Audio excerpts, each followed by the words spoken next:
Well, if it isn't your pal, Exotic MegaAbsol Blaze, and welcome back to another story. Welcome back to another video. And first and foremost, this is not a Halloween story. Yeah, right now I'm not going to read us a Halloween story.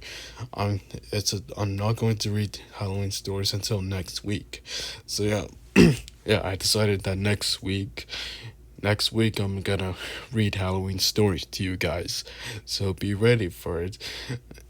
since that we're now and so now since that we're now at the start of October.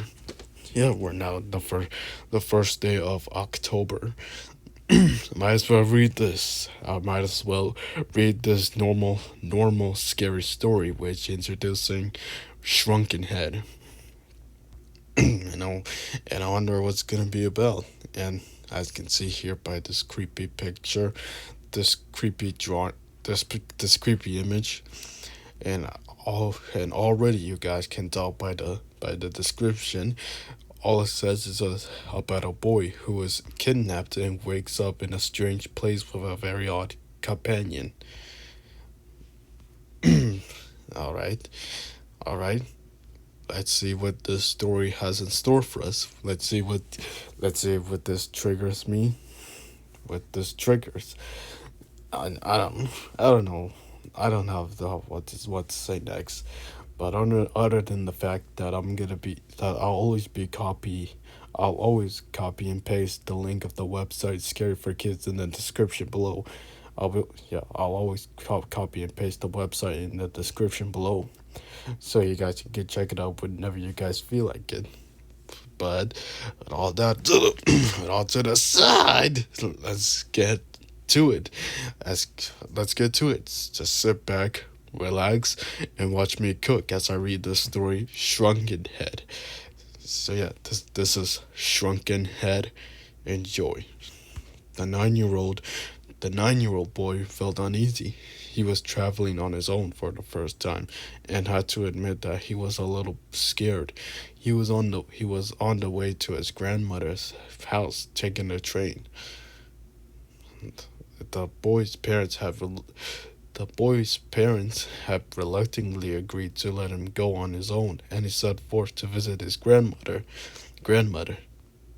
Okay, so the parents just not had second thoughts of that. They just reluctantly agree and decided to let their 9-year-old kid just go on to walk on his own to see his grandmother. Wow, that was I could that's kind of a bit kind of irresponsible, letting your 9-year-old letting your 9-year-old kid to go off on his own. I mean, for me personally, my parents never let me go off on my own, like never walk on my own until I was like 11 years old. Yeah, my parents never let me go off on my own until turned I turned 11. Yeah, there was a man sitting beside him on the train. The man struck up a conversation with the boy and offered him some candy. Happily, the young boy accepted the stranger's kind offer. But oh no, I already know what this is going. With the whole stranger coming up to a person, most specifically a kid, and then that strange man would tell the kid if he wants some candy, like, "Hey kid, want some candy? Come outside of your house and I'll give you some." Or hey, want some candy?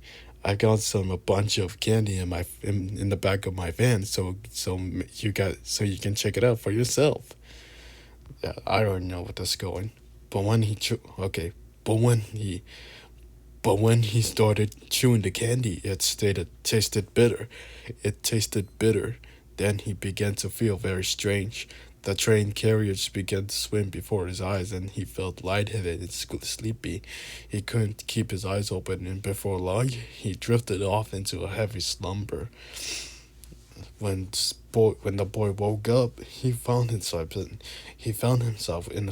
a large room with stone walls. There were bookcases lined up against the walls, and a large door at one end of the room.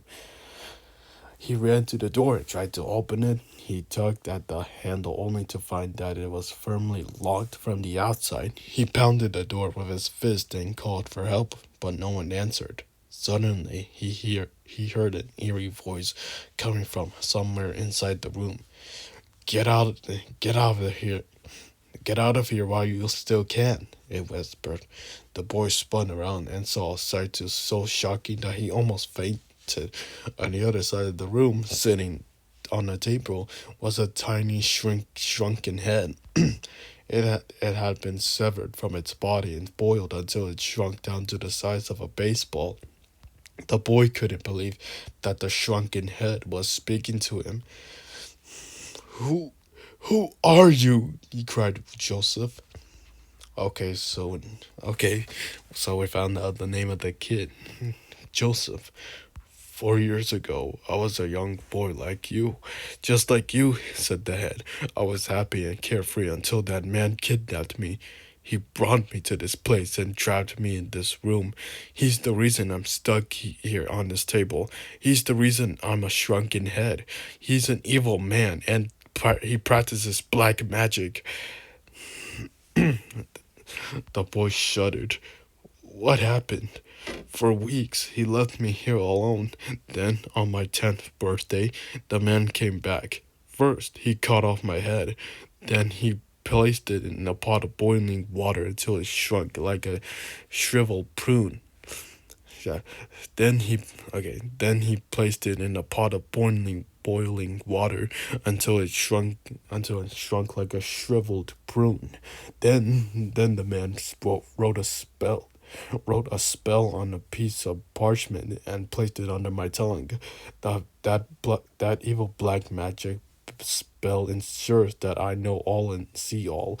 All the secrets of the universe are revealed to me, but it forces me to serve that evil man and reveal those secrets to him. But because I know because I know all and see all, I know that a shrunken head has only limited lifespans. 4 years. My lifespan is almost up. My lifespan is almost up, and now the man sees a new shrunken head. The boy felt like his heart had dropped into his stomach. The man wants to kill, but the man wants to kill me and turn me into a shrunken head. He moaned. That's why he brought me to this terrible place. Obviously, obviously, said the head, but it's not too late for you to escape. See the bookcase behind you. Push on dirt cell. Push hard on the dirt shelf, and it will expose a secret passage. Joseph pushed on the shelf and was amazed to see the bookcase swing back, revealing a dark passage. He was about to rush in when the head called him back. Wait! If you don't take me with you, I'll be forced to tell him how you escaped and where you can be found. Take me with you, and I'll guide you to freedom. The boy went back to the table and gently lifted the horrible head. He tucked it under his arm, entered the dark passage, and pulled the bookcase shut behind him. As he stood trembling in the darkness, the head whispered to him, "Count 100 stairs." The shrunken head told him, "Then feel for a door." Joseph felt like his feet were rooted to the floor until he heard Joseph felt like his head. Oh my God. Joseph felt like his head. Joseph felt like his feet were rooted to the floor until he heard terrible demonic voices crying out, searching for him. He frantically fell for the edge of the step with his foot and moved into the darkness below him.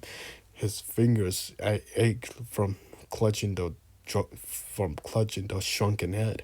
The only thing worse than carrying it would be dropping it and letting it go roll down the steps, leaving him alone in that terrible darkness.